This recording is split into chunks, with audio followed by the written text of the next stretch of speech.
안녕하세요. 시골 목사입니다. 오늘은 여호수아 9장을 살펴보시겠습니다. 9장은 가나안 족속인 기브온 주민들이 여호수아를 속여 자신들의 목숨을 건지는 장면이 연출됩니다. 1절입니다. 이 일 후에 요단 서쪽 산지와 평지와 레바논 앞 대해 연안에 있는 헷사람과 아모리 사람과 가나안 사람과 브리스 사람과 히히 사람과 여부스 사람의 모든 왕들이 이 일을 듣고 여기에 언급된 족속은 기르가스 족속을 포함하여 가나안 후기 7족속이라고 합니다. 2절입니다. 모여서 일심으로 여호수아와 이스라엘에 맞서서 싸우려 하더라. 가나안 족속들이 동맹을 맺어 연합군을 조직했습니다. 3절입니다. 기브온 주민들이 여호수아가 여리고와 아이에게 행한 일을 듣고 기브온 주민은 히이 족속을 말하는 것입니다. 4절입니다. 꾀를 내어 사신의 모양을 꾸미되 헤어진 전대와 헤어지고 찢어져서 기운 가죽 포도주 부대를 나귀에 싣고 그 발에는 낡아서 기운 신을 신고 낡은 옷을 입고 다 마르고 곰팡이가 난 떡을 준비하고 그들이 길갈 진영으로 가서 여호수아에게 이르러 그와 이스라엘 사람들에게 이르되 우리는 먼 나라에서 왔나이다.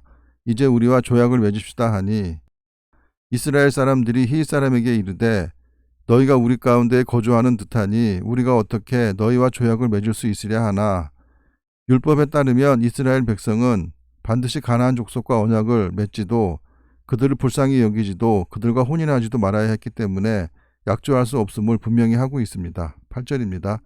그들이 여호수아에게 이르되 우리는 당신의 종들이니이다 하매 여호수아가 그들에게 묻되 너희는 누구며 어디서 왔느냐 하니 여호수아 군대가 가나안 중부 지역을 간단히 공략하고 이제 본격적으로 가나안 남부 연합군을 격파하려는 시점에서 갑자기 이들 사신이 화친을 제의하고 나타났기 때문에 여호수아가 의심을 했습니다. 9절입니다.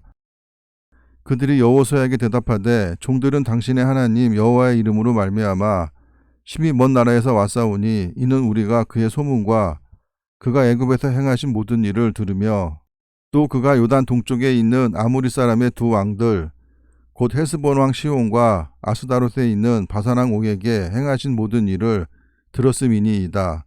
출애굽 사건과 아모리 두 왕과 시온과 옥의 진멸 사건을 언급한 것은 그들이 관심을 종교적인 문제로 유도하여 신앙 공동체인 이스라엘에 환심을 사기 위해서였을 것입니다. 11절입니다. 그러므로 우리 장로들과 우리나라의 모든 주민이 우리에게 말하여 이르되 너희는 여행할 양식을 손에 가지고 가서 그들을 만나서 그들에게 이르기를 우리는 당신들의 종들이니 이제 우리와 조약을 맺읍시다 하라 하였나이다.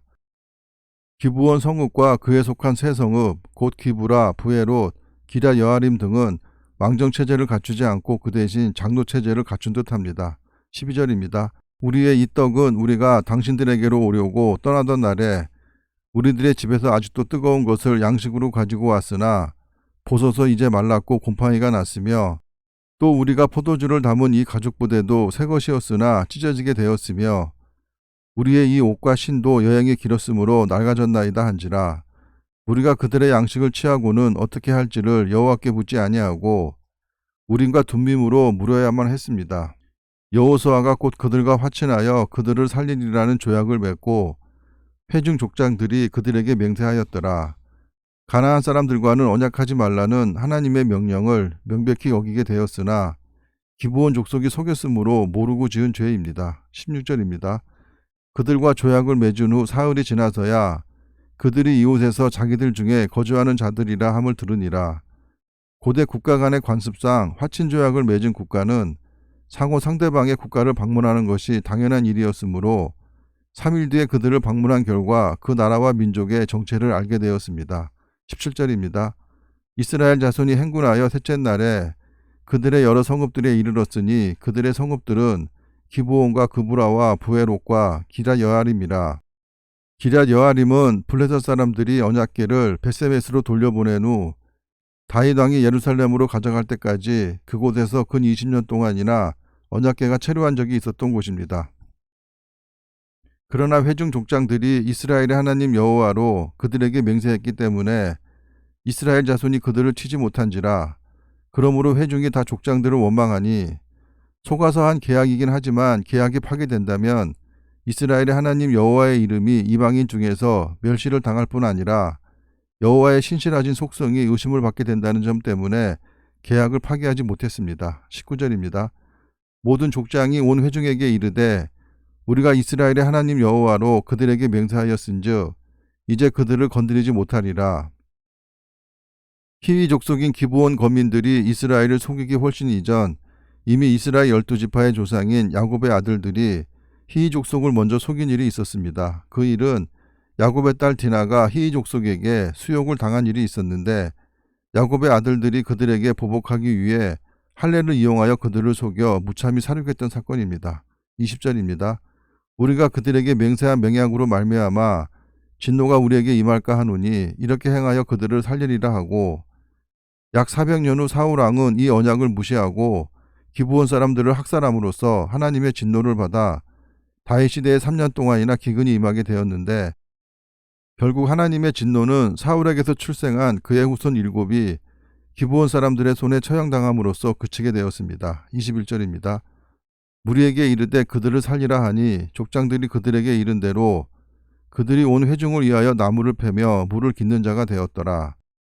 여호수아가 그들을 불러다가 말하여 이르되 너희가 우리 가운데 거주하면서 어찌하여 심히 먼 곳에서 왔다고 하여 우리를 속였느냐.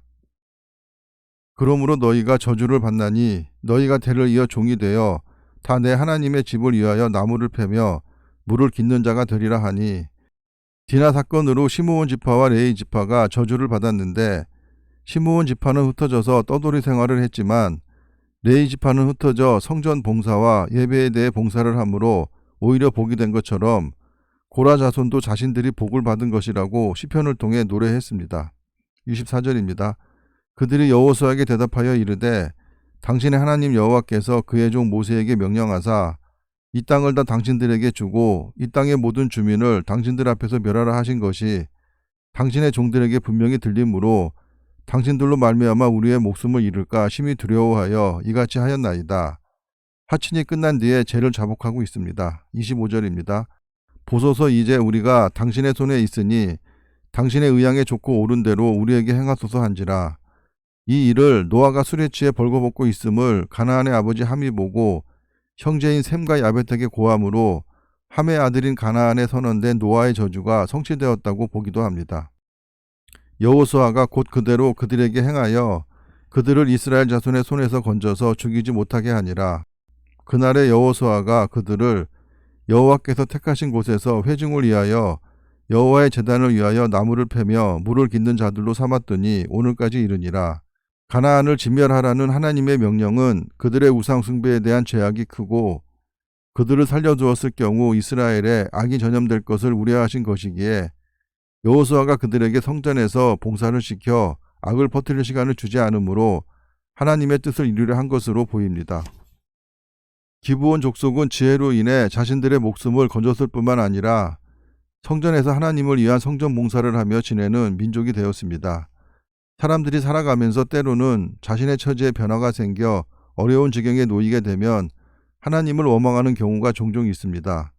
그러나 하나님께서 하시는 일의 결국은 모든 것이 합력하여 선을 이루어 나가는 것이기에 한순간을 놓고 판단하여 하나님을 원망하는 오류를 범하지 말아야 할 것입니다. 감사합니다.